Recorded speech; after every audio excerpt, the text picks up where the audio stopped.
صفات اللہ تعالیٰ کے لیے ہے، ایسی تعریف جو اس کی نعمتوں کا پورا حق ادا کر دے اور اس کے اضافی فضل و کرم کی برابری کر دے۔ اے وہ ذات جس نے ہدایت جیسی نعمت عطا کر کے ہم پر انعام کیا، اپنے فضل و کرم سے ہمیں مالا مال کیا اور ہمیں اپنے تعریفی کلمات و محامد الہام کیے، تیرے ہی لیے ساری کی ساری تعریفات ہیں، تیرے ہی لیے تعریفات ہیں۔ اے میرے پروردگار، جس طرح تیری شان کے لائق ہے، آسمان و زمین کی مسافت کے برابر ہمیشہ بہت زیادہ تعریفات تیرے ہی لیے ہیں۔ ان تمام نعمتوں پر جو ہر لمحے مسلسل عطا ہو رہی ہیں، اے اللہ تیری ذات پاک ہے، تو ہی بہترین والی اور دوست ہے اور تو ہی نعمتیں عطا کرنے والا ہے۔ اور میں گواہی دیتا ہوں کہ اللہ تعالیٰ کے علاوہ کوئی معبود برحق نہیں، وہ تنہا ہے، اس کا کوئی شریک نہیں۔ اور میں گواہی دیتا ہوں کہ ہمارے نبی و سردار محمد صلی اللہ علیہ وسلم اس کے بندے اور رسول ہیں۔ ہمارا رب اس وقت تک ان پر رحمتیں اور سلامتی نازل کرتا رہے جب تک آسمان پر ستارے چمکتے دھمکتے رہیں۔ اسی طرح آپ صلی اللہ علیہ وسلم کے تمام آل و اصحاب پر بھی حمد و صلات کے بعد روزے داروں، روزوں کے ایام ہوں یا عام دن، ہر وقت اللہ تعالیٰ سے ڈرتے رہو، غفلت ہو یا جلوت، ہر حال میں اس کی نگرانی کا احساس اپنے دل میں قائم رکھو۔ ارشاد باری تعالیٰ ہے، اے ایمان والو، تم پر روزے فرض کیے گئے ہیں جس طرح تم سے پہلے لوگوں پر روزے فرض کیے گئے تھے تاکہ تم پرہیزگار بن جاؤ۔ روزے داروں، تمہارے اس بابرکت مہینے کے ابتدائی ایام گزر چکے ہیں اور آخری لمحات تمہارے اوپر سایہ فگن ہیں۔ اس کی ابتدائی گھڑیاں ختم ہو چکی اور اب یہ ماہ مبارک اپنے اختتامی لمحات کی جانب رواں دوا ہے۔ یہ مہمان اب رخت سفر باندھنے کو ہے، اس کی رحلت کا وقت قریب آ رہا ہے، لہذا ایام رمضان ختم ہو جانے اور پوری طرح سے اس کی روانگی سے قبل اس کے باقی ماندہ لمحات کو غنیمت جانو، کیونکہ ناکام و نامراد اور محروم وہ شخص ہے جس نے عطا و بخشش سے لبریز اور رحمت الہی کے پر لطف جھونکوں سے بھرپور اس موسم بہار کو ضائع کر دیا۔ رحمتوں اور برکتوں کے اس مہینے میں کوتاہی اور لاپرواہی کا شکار ہو گیا۔ ایسے آدمی کا سودا اور تجارت کس قدر گھاٹے اور خسارے والی ہے اور وہ کس قدر بھیانک مصیبت میں گرفتار ہے۔ روزے داروں، خوشخبریاں ہیں اس ماہ میں تلاوت قرآن پاک کرنے والوں کے لیے اور قرآن کریم کو ٹھہر ٹھہر کر پڑھنے والوں کے لیے۔ خوشخبریاں ہیں فقیروں کو مال و زر دے کر ان کی حاجتوں کو پورا کرنے والوں کے لیے۔ خوشخبریاں ہیں روزہ رکھ کر لوگوں کو اپنی ایذا رسانی سے بچانے والوں کے لیے۔ خوشخبریاں ہیں رمضان کی راتوں کو قیام اللیل میں گزارنے والوں کے لیے۔ خوشخبریاں ہیں اپنے روزوں کو گناہوں سے محفوظ رکھنے والوں کے لیے۔ خوشخبریاں ہیں ان کے لیے جو بڑھ چڑھ کر خیر و بھلائی کی جانب سبقت کرتے ہیں، شوق و ذوق کے ساتھ عبادت اور ریاست کرتے ہیں، بکثرت نیکیاں سمیٹتے ہیں اور موت کے سبب محروم رہ جانے کے ڈر سے نیکیوں کی طرف لپکتے ہیں، جلدی کرتے ہیں۔ اللہ تعالیٰ نے جن جلیل القدر صفات اور عظیم ترین نیکیوں کے ساتھ اہل ایمان کی مدح فرمائی ہے، انہی میں سے ان نیکیوں کی جانب پیش قدمی کرنا، پوری تگ و دو کے ساتھ عبادت میں رغبت و شوق رکھنا، یہ سب شامل ہیں۔ جیسا کہ ارشاد باری تعالیٰ ہے، وہ سب برابر نہیں ہے۔ اہل کتاب میں سے ایک جماعت قیام کرنے والی ہے جو رات کے اوقات میں اللہ تعالیٰ کی آیات کی تلاوت کرتے ہیں اور سجدہ کرتے ہیں اور اللہ اور یوم آخرت پر ایمان بھی رکھتے ہیں اور نیکی کا حکم دیتے ہیں اور برائی سے منع کرتے ہیں اور اچھے کاموں میں ایک دوسرے سے سبقت کرتے ہیں اور یہ لوگ نیکی کرنے والوں میں سے ہیں۔ اور اللہ تعالیٰ نے زکریہ علیہ السلام ان کے بیٹے اور بیوی کی ماں کرتے ہوئے ارشاد فرمایا، بے شک وہ نیکیوں میں جلدی کرتے تھے اور ہمیں رغبت اور خوف سے پکارتے تھے اور وہ ہمارے ہی لیے عاجزی کرنے والے تھے۔ اور فرائض و واجبات میں کسل مندی، اطاعت کے کاموں میں سستی، حرام کاموں میں جلد بازی اور برے کاموں میں مقابلہ بازی سے بڑھ کر کوئی ایسی برائی نہیں جس پر انسان کی مذمت اور سرزنش کی جائے۔ اللہ تعالیٰ نے یہودیوں اور ان کے نقش قدم پر چلنے والوں کی مذمت کرتے ہوئے ارشاد فرمایا، آپ دیکھیں گے کہ ان میں سے اکثر گناہ کے کاموں کی طرف اور ظلم و زیادتی کی طرف اور مال حرام کھانے کی طرف لپک رہے ہیں۔ جو کچھ یہ کر رہے ہیں وہ نہایت برے کام ہیں۔ اے گناہوں پر اصرار کرنے والے، کیا اب بھی تیرا توبہ کا وقت نہیں آیا؟ اے اپنے رب کی یاد سے غافل، تو کب تک اس سے دور رہے گا؟ اے ماہ رمضان سے بے خبر، اے لہو و لعب مصروف انسان، اپنے قدم کو پیچھے کھینچنے والے،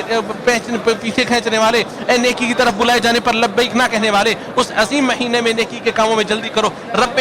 کریم کی طرف رجوع کرو، اپنے آپ کو سستی اور کسل سے نکالو، اپنی طبیعت کو سستی و کاہلی اور پیچھے رہنے سے پاک کرو، اپنی کوتاہی اور گناہوں سے باز آ جاؤ، اپنی پچھلی زندگی میں جو گناہ کیے ہیں ان پر توبہ کرو، توبہ کے دروازے پر دستک دو، یقیناً تم اسے کھلا پاؤ گے، اور جب تک زندگی باقی رہے تب تک اللہ سے لو لگا لو، اللہ سے تعلق قائم کر لو، اپنے دل، نفس، روح کی اصلاح کر لو، کیونکہ جو جد و جہد اور محنت و جانفشانی سے کام لے گا اور نیکی کاموں میں پہل کرے گا وہی کامیابی اور کامرانی سے سرفراز ہو جائے گا، اور ناکام اور نامراد وہ شخص ہوگا جو پیچھے کی جانب مڑے اور پیچھے کی جانب ہٹے اور لوگ آگے بڑھتے جائیں۔ اے اللہ کے بندے، اپنے گناہوں سے جلدی توبہ کر لو، اپنی کوتاہی سے ڈرو، موت آنے سے پہلے گناہوں سے باز آ جاؤ، کیونکہ اللہ تعالیٰ توبہ کرنے والوں کو توبہ قبول کرتا ہے اور جو رجوع کرنے والوں کے گناہوں کو معاف کر دیتا ہے۔ جو میں نے بیان کیا آپ نے سماعت کیا، اللہ تعالیٰ سے معافی مانگو، اس سے استغفار کرو، کیا ہی عظیم کامیابی ہے استغفار کرنے والے۔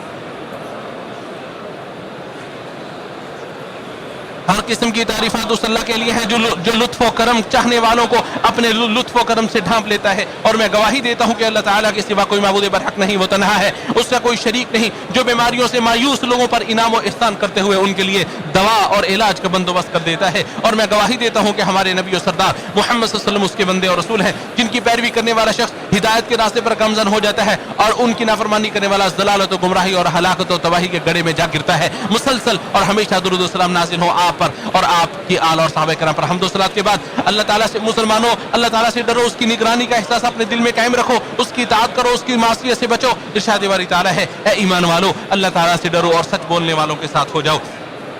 اے اللہ کے بندے، یہ آخری 10 دن اور پاکیزہ راتیں آ چکی ہیں، قابل قدر اور عظیم الشان شب قدر سایہ فگن ہونے کو ہے، لہذا پوری کوشش کرو، اپنے پہلو کو بستر سے الگ کر لو، اپنا چہرہ اور دل اللہ تعالیٰ کی طرف متوجہ کر لو، اپنے مقصود تک پہنچ جاؤ اور پوری طاقت و توان صرف کر دو۔ اس عائشہ رضی اللہ عنہا سے روایت ہے کہ کہتی ہے کہ نبی صلی اللہ علیہ وسلم رمضان کے آخری عشرے میں عبادت میں ایسی محنت کرتے کہ ویسی آپ دیگر دنوں میں نہیں کرتے تھے، اسے مسلم نے روایت کیا۔ اور عائشہ رضی اللہ تعالی عنہا سے ہی روایت ہے، فرماتی ہیں جب رمضان کا آخری عشرہ آتا تو نبی صلی اللہ علیہ وسلم اپنا تہبند مضبوطی سے باندھ لیتے اور ان راتوں میں آپ خود بھی جاگتے اور اپنے گھر والوں کو بھی جگاتے، اسے بخاری و مسلم نے روایت کیا ہے۔ اور عائشہ رضی اللہ عنہا سے ہی روایت ہے، فرماتی ہے کہ نبی صلی اللہ علیہ وسلم رمضان کے آخری عشرے میں اعتکاف کرتے اور فرماتے شب قدر کو رمضان کے آخری عشرے کی راتوں میں تلاش کیا کرو، اسے بخاری و مسلم نے روایت کیا ہے۔ اور عائشہ رضی اللہ عنہا سے ہی روایت ہے کہ انہوں نے کہا اللہ کے رسول اگر مجھے شب قدر مل جائے تو میں اس میں کیا دعا مانگوں؟ آپ نے فرمایا اللہم انک عفو کریم تحب العفو فاعف عنی، یا اللہ تو بہت معاف کرنے والا کریم ہے، عفو درگزر کو پسند کرنے والا ہے، بس تو مجھے معاف فرما۔ اسے احمد ترمذی اور ابن ماجہ نے روایت کیا ہے۔ لہذا ان راتوں میں عاجزی انکساری کے ساتھ قیام کرو اور کثرت سے توبہ استغفار کرو، کیونکہ تمہارا رب اپنے بندے کی عاجزی کو پسند کرتا ہے، اور تمہارا رب اپنے بندے کو اپنے سامنے عاجزی انکساری کرتے ہوئے، محتاج ظاہر کرتے ہوئے اور گناہوں کی معافی مانگتے ہوئے دیکھنا پسند کرتا ہے۔ لہذا اس کے سامنے تواضع عاجزی انکسار کا اظہار کرو اور اپنے قول و فعل سے اس کے فضل اور رحمت کی امید رکھو، اور جس کو بھی اپنے رب اور مالک کی رحمت مل جائے اسے دنیا و آخرت کی سعادتیں مل جائیں گی۔ اے اللہ ہمیں غفلت سے بیدار کر دے اور رحمت کے مہینے میں کامیابی عطا فرمائے۔ اے اللہ نبی کریم صلی اللہ علیہ وسلم پر درود و سلام نازل فرما۔ نہ آپ صلی اللہ علیہ وسلم کا فرمان ہے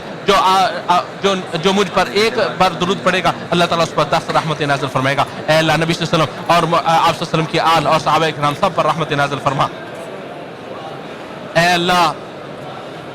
اے مالک کائنات،